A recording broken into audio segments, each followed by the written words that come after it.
All right, so let's finish up with the last four of these wounds.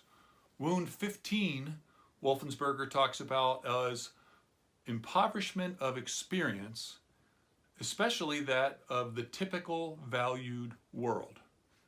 So because of my bodily functional impairments, I may never have been to a restaurant or a ball game or a movie or a holiday dinner in someone's home or even going shopping and a whole variety of other things that are typical experiences of people.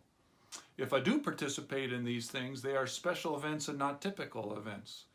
Because care providers are held to minimum standards, outings can literally be a once a month trip to the grocery store to get milk, and that's considered an acceptable outing. So the thing that I always try to communicate to people is the power that you have in your life to improve the lives of those with disabilities around you. So if you're going to the beach, invite a friend with disabilities to go to the beach. If you're going to the mountains, if you're going to a restaurant, invite that person over. If you're having a holiday meal, invite a person with a disability to that holiday meal.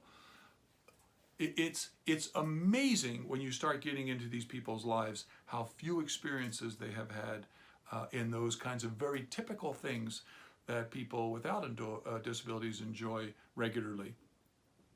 My wife and I have many individuals with disabilities in our life, and one thing I love is there's this gal who will call my wife every Saturday morning and she'll say, "Hi, I want to do whatever you're doing today."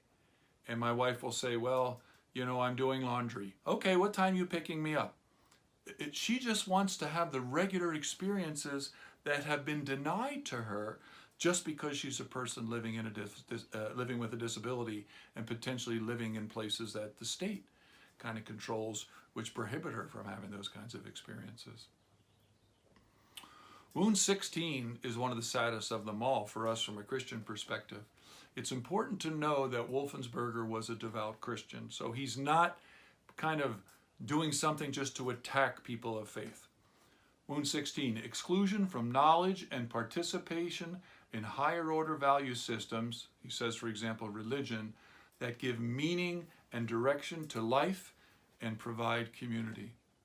Because of my bodily functional impairments, as a characteristic, I am excluded from religious groups.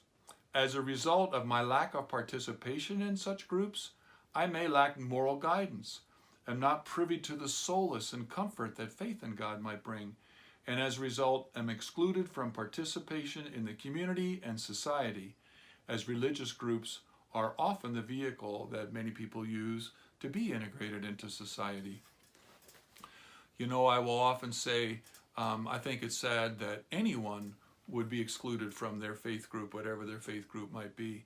But as a Christian, it's particularly sad, and it's particularly wrong that people would be excluded from involvement in the Christian community. And we need to do a lot better. We need to do a lot better. We need to go out and find individuals with disabilities and invite them to be a part of our groups. There's so many incredible benefits. Without even mentioning God to start with, there are so many incredible benefits that can come to people with disabilities from being involved in those kinds of social settings. Having a social network, for goodness sakes. We talk about that more in the Going Deeper section. And then understanding God's perspective, an alternative perspective on who you are, that opposes or are against all these negative things I've been describing as the social consequences of disability. We have the ability to change that.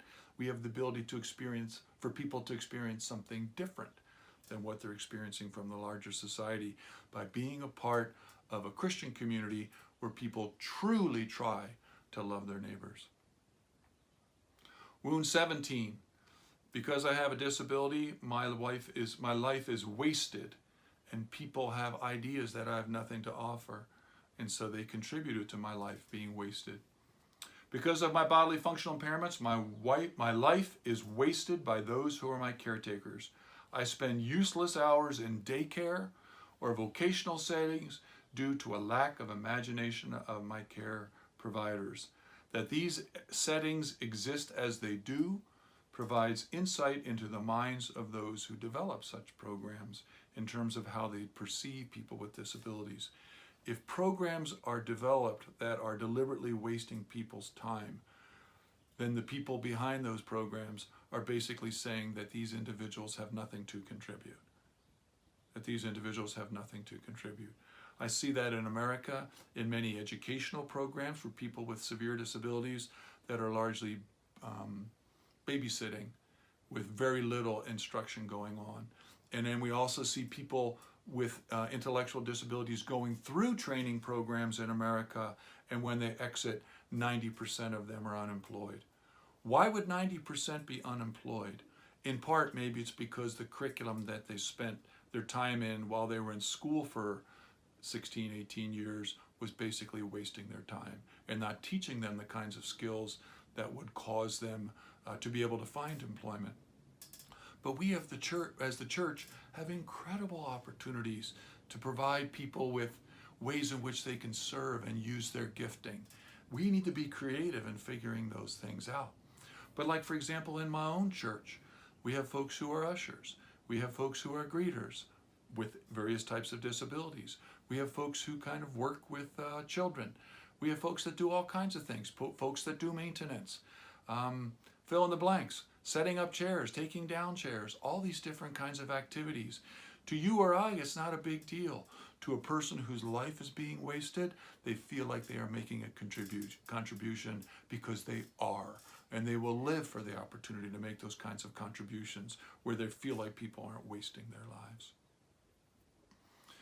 The very last of these wounds, Wolfensberger talks about, wound 18, is being the object of brutalization, killing thoughts, and death-making. Because of my bodily functional impairment, society is increasingly seeking to end the burden of my life. Abortions occur to, quote, prevent suffering of those with congenital disabilities. But in reality, most any suffering that is occurred largely is because of the way people are treated. It's fascinating. I have lots of friends who are people with Down syndrome, and you will interview them, and they love their lives, and they're happy with their lives. But people without disabilities look on them and say they're suffering. You will often see people writing about people with Down syndrome and they say they are suffering from Down syndrome. Well, and so therefore, because they're suffering from Down syndrome, that gives me the right to advocate for abortion. Whereas in reality, this is critical, in reality, if people with Down syndrome are suffering from Down syndrome, they're suffering from the way that they're being treated by other people. So other people are treating you badly, and as a result of that, you are having a difficult time. What is our response to that? Our response is to kill you.